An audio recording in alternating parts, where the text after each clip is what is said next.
بیٹی پہ اپنی اولاد پیدا ہو رہی ہے اور اس گدھے کا منہ سوج رہا ہے. مجھے تو دل چاہ رہا تھا میں رکھ کے اس کے گدھے کو ماروں کھینچ کے. بے غیرت آدمی, تو پڑھا لکھا ہے, تجھے شرم, تو خدا پر ایمان نہیں ہے کیا؟ تو یہ لڑکی, یہ اللہ کی مخلوق پہلے ہے, بے غیرت تیری بیٹی یہ بعد میں ہے. اور تجھے اتنی شرم نہیں آتی کہ جس خدا نے تجھے پال پوس کے جوان کیا, اس بیٹی کا رزق بھی وہ تجھے دے گا. تیری بیوی کی چھاتیوں میں دودھ پیدا کیا اس نے اس بچی کی پیدائش پر, یہ بتانے کے لیے کہ اس کو بھی میں ہی کھلاؤں گا جیسے بیٹے کو میں کھلاتا ہوں. رشتہ دار کہہ رہے ہیں بھائی ہائے بیچارے کا منہ اتر گیا, پہلے بھی بیٹی ہوئی تھی اب بھی کیا ہو گئی بیٹی. اس سے پتہ چلتا ہے کہ یہ لوگ خدا پر ایمان نہیں رکھتے. ان کو کوئی ضرورت نہیں ہے اپنے آپ کو مسلمان کہیں, شناختی کارڈ میں تمہاری نمازوں کی اللہ کو کوئی ضرورت نہیں ہے.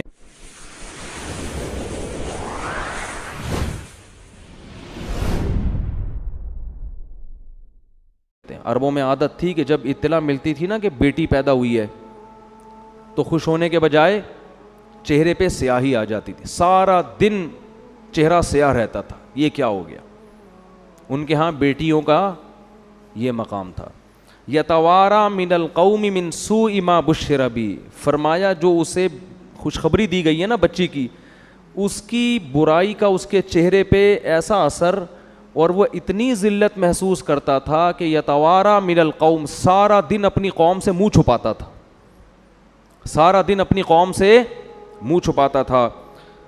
ایمسکہ علی ہون ام یدسہ فی التراب, اس ٹینشن میں سارا دن گزرتا کہ میں ذلت برداشت کر کے اسے پالوں یا اسے مٹی میں دفن کر دوں. یہ کس کی عادت تھی؟ عربوں کی.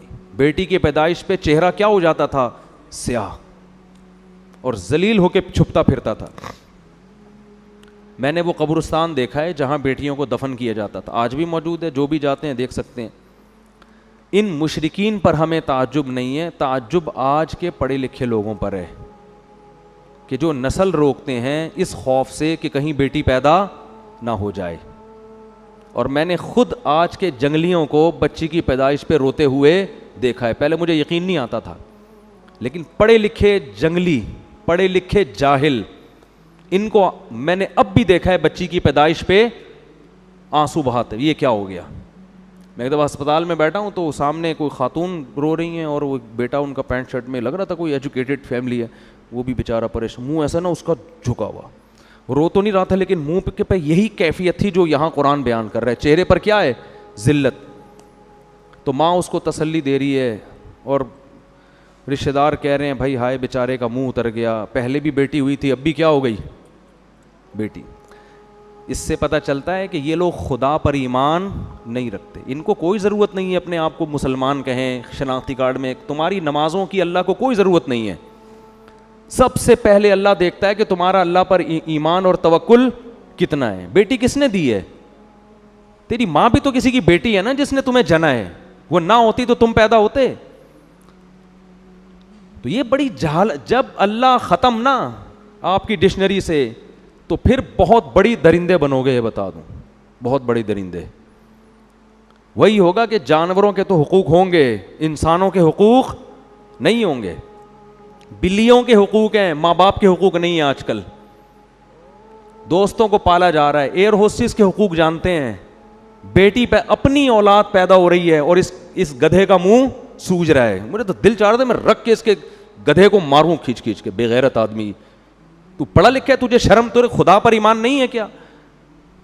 تو یہ لڑکی, یہ اللہ کی مخلوق پہلے ہے, بے غیرت تیری بیٹی یہ بعد میں ہے. یہ اللہ نے اپنی مخلوق کو پیدا کیا ہے, اس کا نظام ہے, ہمیشہ سے پیدا ہو رہی ہیں اور قیامت تک ہوتی رہیں گی. اور تجھے اتنی شرم نہیں آتی کہ جس خدا نے تجھے پال پوس کے جوان کیا, اس بیٹی کا رزق بھی وہ تجھے دے گا. تیری بیوی کی چھاتیوں میں دودھ پیدا کیا اس نے اس بچی کی پیدائش پر, یہ بتانے کے لیے کہ اس کو بھی میں ہی کھلاؤں گا جیسے بیٹے کو میں کھلاتا ہوں. تو بے شرمی کی انتہا ہے, بے غیرتی کی انتہا ہے. اور یہ ہیں پڑھے لکھے, یہ کیا کہلاتے ہیں؟ پڑھے لکھے لوگ. جہالت ہے یہ.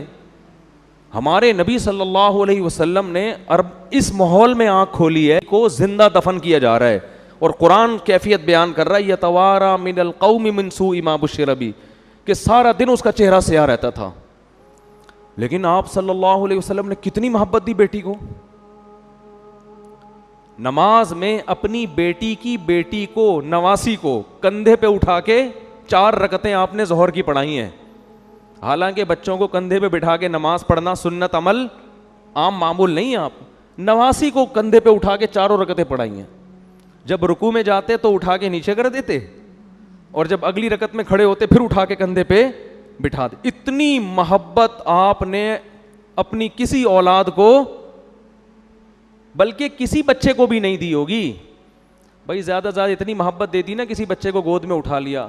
صحابہ کہتے ہیں ہم نماز کے انتظار میں تھے, آپ صلی اللہ علیہ وسلم جب آئے ہیں تو ہم حیران ہو گئے کہ آپ کے کندھے پہ آپ کی نواسی بیٹھی ہوئی ہے. نواسی تو تھوڑی دور ہو گئی نا, بیٹی کی بھی بیٹی ہو گئی. تو ہم حیران تھے یہ کیا ہوا ہے بھائی. اور اسی طرح آپ نے نیت باندھ لی ہے بھائی, سید الانبیاء ہیں اور نواسی کو کندھے پہ بٹھا کے نماز پڑھا رہے ہیں. پیچھے ابو بکر, عمر, عثمان, علی جیسے لوگ کھڑے ہوئے ہیں. اتنی مبارک محفل. اب حیران ہے صحابہ, فرماتے ہیں جب رکوع میں گئے نا تو اس کو اٹھا کے, کیونکہ گر جائے گی نا وہ, چلو اب ایک دفعہ نیچے رکھ لیا تو کافی ہے. اگلی رکعت میں کھڑے ہونے سے پہلے دوبارہ اٹھا کے کندھے پہ بٹھایا اس کو. 4 رکعتیں اس طرح سے پڑھی ہیں. علماء کہتے ہیں اس میں حکمت یہ تھی, عربوں کے دل سے بیٹی کی نفرت کو کھرچ کھرچ کے نکالنا. اتنا پروٹوکول تو حسن حسین کو بھی نہیں دیا آپ صلی اللہ علیہ وسلم نے. ان کو بھی کندھے پہ بٹھایا ہے, خطبے میں گود میں اٹھایا ہے. نماز کندھے پہ بٹھا کے 4 رکعتیں نہیں پڑھائی ہیں. تو کیا کس مذہب سے تمہارا تعلق ہے اور تم منہ بنا رہے ہو بھائی. 10 بیٹیاں ہو جائیں, 15 ہو جائیں, 16 ہو جائیں, 20 ہو جائیں, کوئی بات نہیں. اللہ کی نعمت ہے, خوش ہو اللہ کے. اور اللہ بیٹا دے کے اس کو نافرمان بنا دے, تمہارے سر پہ جوتے لگا رہا ہو, وہ اچھا لگے گا پھر. تو جو دے رہا ہے اللہ اس پہ بولو نا بھائی شکر ادا کرو. نہ نسل روکو اس نیت سے کہ میرے 6 بیٹیاں ہو گئی ہیں, 7ویں بھی کہیں بیٹی نہ ہو جائے.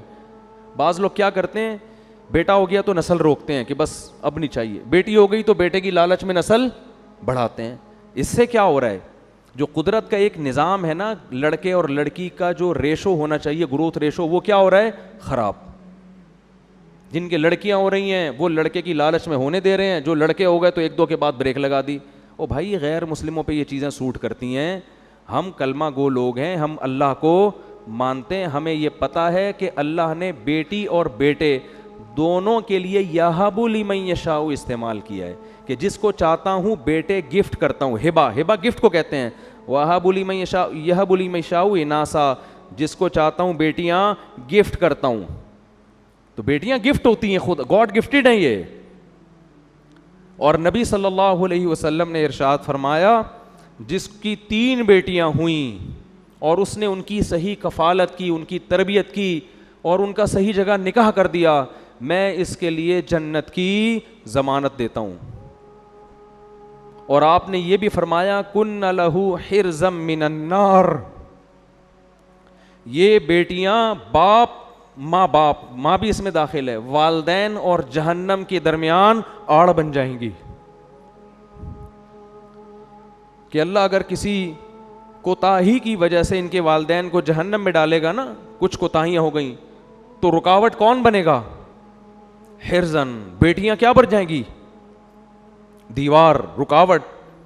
کیوں کہ اللہ اس نے اتنی بڑی ہمارے والدین نے نیکی کی ہے کہ ہمیں عزت کے ساتھ انہوں نے اپنے گھر میں پالا, حالانکہ ان کا ہم سے کوئی دنیاوی مفاد نہیں تھا. بیٹوں سے تو مفاد ہوتے ہیں, یہ کرے گا یوں کرے گا, ہم سے کیا مفاد تھا, ہمیں تو رخصت کرنا تھا انہوں نے سسرال, تو وہ اپنی اس احسان کا واسطہ دیں گی.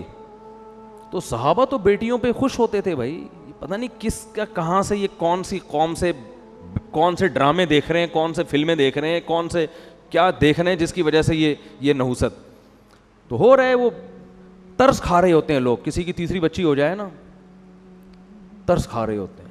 یہ جاہلوں والی باتیں ہیں, یہ غیر مسلموں پہ سوٹ کرتی ہیں. ان میں بھی جو بہت ہی پرلے درجے کے جاہل ہیں, ہر غیر مسلم بھی ایسا نہیں ہوتا, یہ ان پہ سوٹ کرنے کی باتیں. ہم فخر کرتے ہیں بھائی, بیٹیاں بھی دے اللہ, بیٹے بھی دیں. او یزوجہم ذکرانا و اناثا, فرمایا جس کو چاہتا ہوں گفٹ میں بیٹیوں کی لائن لگا دیتا ہوں, جس کو چاہتا ہوں گفٹ میں بیٹوں کی لائن, اور جس کو چاہتا ہوں ہٹو بچوں, ٹھیک ہے نا, بیٹوں کی بھی لائن اور بیڑیوں کی بھی لائن. جب زیادہ ہوتے ہیں تو پھر دونوں ہی ہوتے ہیں. یہ جو روک رہے ہیں نا دو کے بعد نہیں, تو پھر یہاں ترسا ترسا کے اللہ دیتا ہے. پھر اگر نسل کو ایسے ہی پیدا ہونے دو کہ بھئی اللہ جتنی چاہے اولاد دے, تو ہو سکتا ہے آپ کی 4 بیٹیاں ہوں, پھر لائن سے 4 بیٹے ہو جائیں. لیکن جب آپ نے یہ بخل ہے نا طبیعت میں کہ کھاؤں کھلائیں گے کہاں سے, ان پہ تو خرچ کرنا پڑے گا, تو پھر اس کا مطلب ہے کہ آپ کا اللہ پر ایمان نہیں ہے. پھر اللہ بھی کہتا ہے میں ٹینشن ہی دوں گا تجھے. اور وہ بچہ بھی جو لڑکا بھی جو پیدا ہوگا نا, وہ ایک ہی انڈا, وہ بھی گندا. بولو گے یار ایک بچہ لڑکا ہوا اور وہ بھی کم بخت, بولو کسی کام کا نہیں. توکل کرو, اللہ پہ اعتماد کرو, نہ بہنوں کو ٹینشن سمجھا کرو اور نہ بیٹیوں کو. نبی نے بہنوں کی کفالت پہ بھی خوشخبریاں سنائی ہیں.